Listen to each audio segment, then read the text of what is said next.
Now, since Oklahomans voted to legalize medical marijuana in 2018, the industry has taken off. According to OMMA, we have over 12,000 medical marijuana businesses. When I speak with lawmakers and people in rural Oklahoma, they say the industry has caused a significant strain on rural Oklahoma's infrastructure. Have you seen the industry at all impact rural Oklahoma specifically? It's been a day, years in the making. People gathered inside Fannin County's 1888 historic courthouse to see the first ever Commissioner's Court being held in the newly renovated space. The Ladonia Police Department is no longer in service. That decision made earlier this month by City Council, according to Chief Howard Day.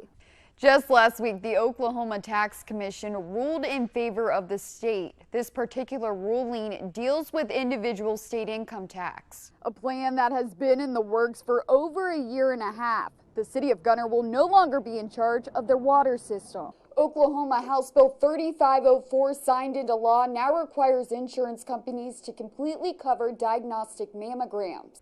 Cattle ranchers are feeling the effects of little rainfall right here in Texoma, and with the drought only expected to get worse in the coming weeks, ranchers are now left selling off their cattle.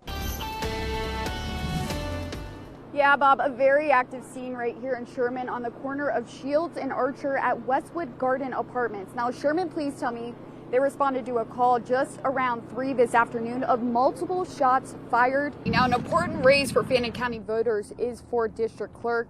The two people vying for the nod is April Gibbs and Shonda Magnus. We are expecting him to speak in about 45 minutes to the media. He did issue a severe weather disaster declaration for Grayson County and 15 other counties on Tuesday morning. With 2022 officially here, the Choctaw Nation is focused on offering insight to their tribe's heritage. Whether it's making clay pots or storytelling or topping it off and making a chukka home, the Choctaw Nation wants their history to be known. People's wallets are thinning these days as inflation remains high. One financial advisor has some good news, however. She believes there is relief in the future. Imagine being a gamer and using real planes in your competition. Well, Jet One Cup is exactly that. It combines video games with real-life jet pilots. It's a step up from your typical video games, combining aerial combat with esports. It's basically taking civilian pilots and training them to fly military aircraft like an L-39 here and putting them in air-to-air combat competition or a dogfight in the sky. That fight in the sky is controlled by gamers on the ground. But the pilots are paired with a gamer on the ground, and the gamer on the ground is in contact over the radio, all that good stuff, but the gamer on the ground is controlling the weapons of the jet, just like a weapons systems officer would do in a two-seat fighter jet. The North Texas Regional Airport hosting a competition on October 6th. Our operation department decided to go here for the airspace, for the ramp space we have to build the experience we want to offer to the attendees. There are 20 competitions in total, over 4 continents between the 6 teams. So they fight between each other, they shoot each other, they score points, and then the planes with the most points gets the win. Whether it's a need for speed or a love for video games, Davis believes this sport is unlike any other. Dynamic maneuvering, air combat, it's aerobatics applied, not just a set routine. It's a real agonizing experience, waiting. Just 4 days after Elena Reynolds' second birthday, her family received a call they hoped for since Elena's initial diagnosis. And then we received the phone call from Texas Children's on September the 2nd that there was a liver available for Elena and asked if we could come down and start getting ready for a transplant. Weeks after her surgery, Elena's body rejected her new organ. As his daughter faced yet another challenge, her father thought of a way to honor her on national TV. A handprint on each of the cars, and they encouraged people to send in how they had been affected by organ donation or if they had been a recipient of an organ transplant. Just one day after returning home from the hospital, the Reynolds watched the Texas Motor Speedway race together, cheering on car number 52. A Turn 4 firefighter and longtime friend saw the handprint in person. known the family pretty much all my life.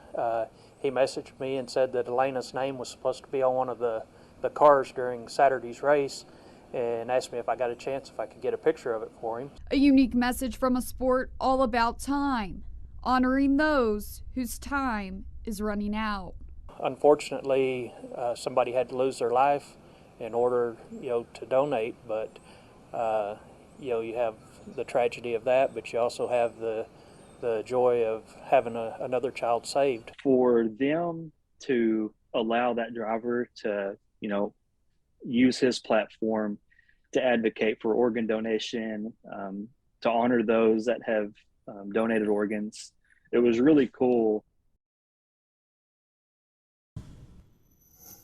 The Securities and Oversight of International Land Holdings Act, or better known as the Soil Act, would deter U.S. land purchases by foreign entities by creating a more transparent process. Senator Langford said Oklahoma's marijuana trade has attracted transnational criminal organizations. It obviously is a national security matter.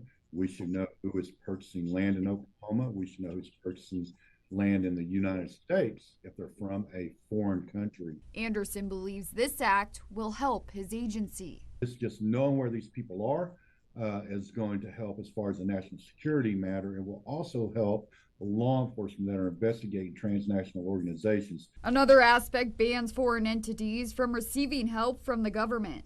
There's no one that should be coming into the U.S. from a communistic country or a terroristic state that should get federal assistance for anything. So that will ban that. One local dispensary owner believes the act will help legal growers the most. The market's so saturated with these grows, illegal grows especially, it's driving the price down to a point where they can't sustain to do business anymore. While another dispensary owner and realtor believes rural Oklahoma will benefit. When a foreign entity comes in and snags up all the land, that makes it hard to continue to farm for sure, and it also drives the prices up for all the people that do want to build, do want to start a farm.